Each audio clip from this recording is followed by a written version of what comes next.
and I need some photocopies made of these cheat codes for video games or something, right? Right? Now, you're watching all of this from a distance. You're watching this from the next office over. That the president walked in with this unqualified candidate and is now replacing the candidate who's given his entire life for that job. What do you see next? Him? Who's he? Has he even graduated high school? Are you kidding me? You can't be serious. That can't be right. I've given my entire life to this company. You can't just replace me like that.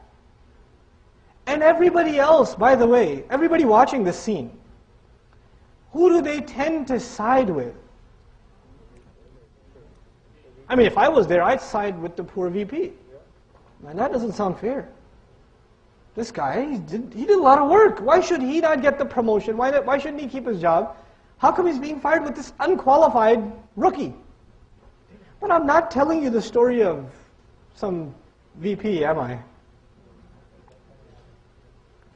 And if you think of it like this, it's kind of scary, because I don't want you to sympathize with shaitan.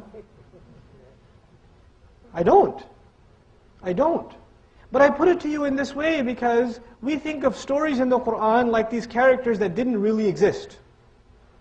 These are very real situations. This really happened. This really happened.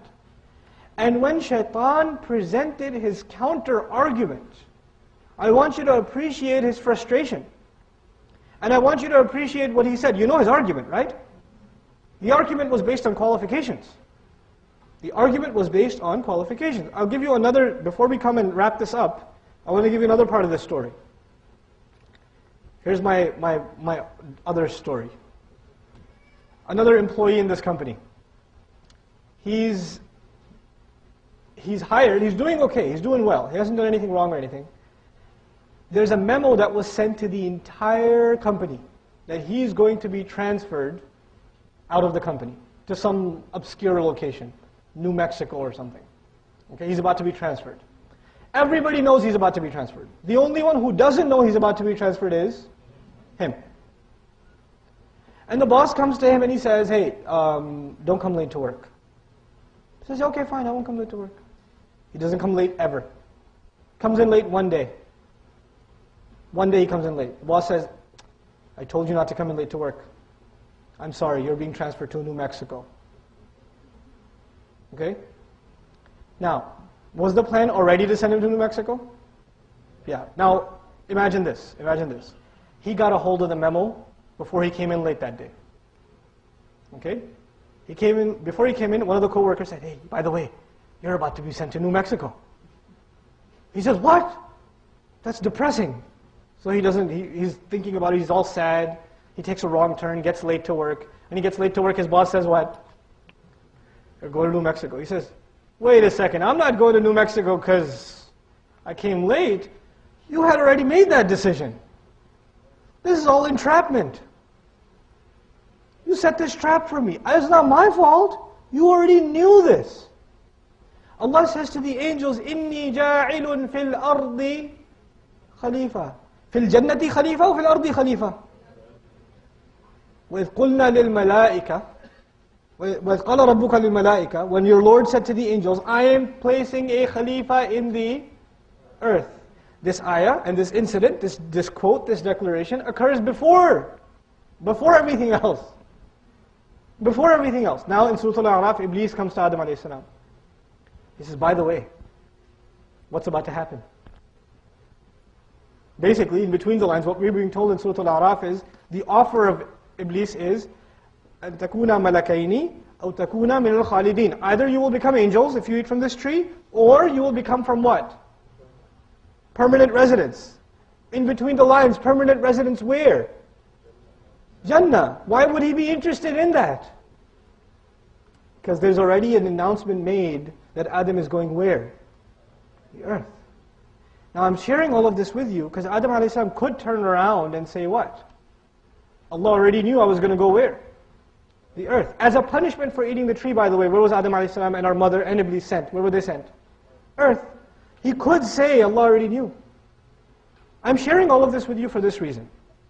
You have met people that say, if Allah already knows what I'm going to do, why is it my fault? The first person who could have asked that question is who? This is not a new question. The possibility of asking that question existed then. Now I'm wrapping it up. Iblis could have had an intellectual reason. I shouldn't be demoted because he's made of clay. Intellectual reason. Adam a.s. could have presented an intellectual reason in his defense. Look at this comparison. Adam a.s. was honored by Allah.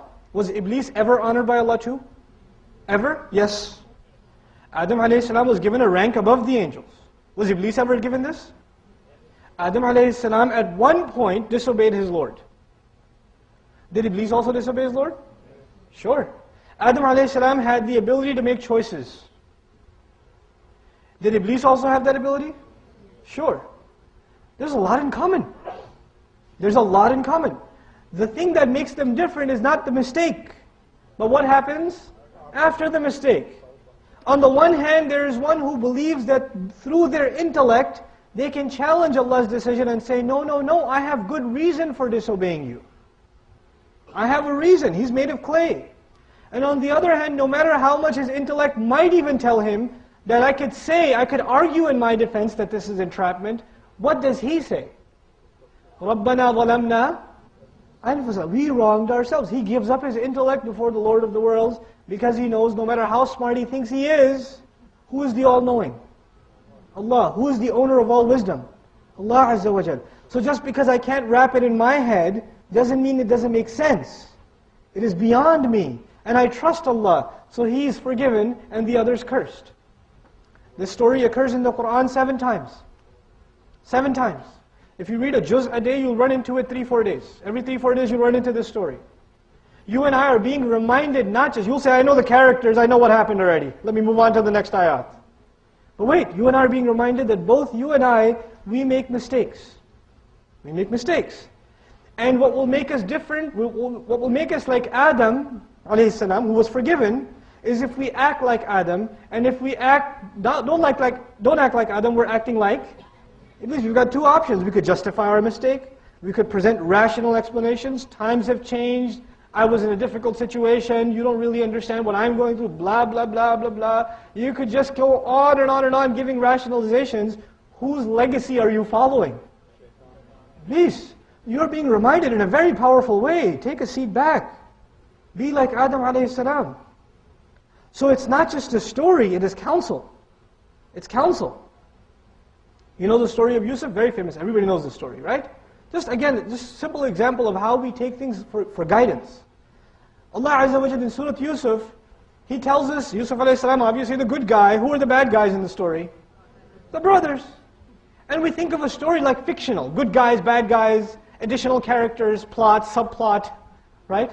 Introduction and body and conclusion. We think of it like a generic story. These are real people. People aren't bad or good. People do bad things and do good things. You know, they're people. Umar radiallahu anhu is not a bad person. He did really bad stuff. And then he became Muslim. We don't make sweeping statements about people. But you know, when we oversimplify, when we think about it, okay, in the Quran, these brothers were bad, they were messed up. Did they eventually make tawbah though? Yeah, so they're not exactly the bad guys. And on top of this, I mean, you know, I think a lot about Surah Yusuf because when I travel, a lot of times I try to expose people of the problems our youth in the Muslim community are facing, right? And I say, Muslims, our youth are really having a hard time. And one brother gets up and says, we came from a good Muslim family.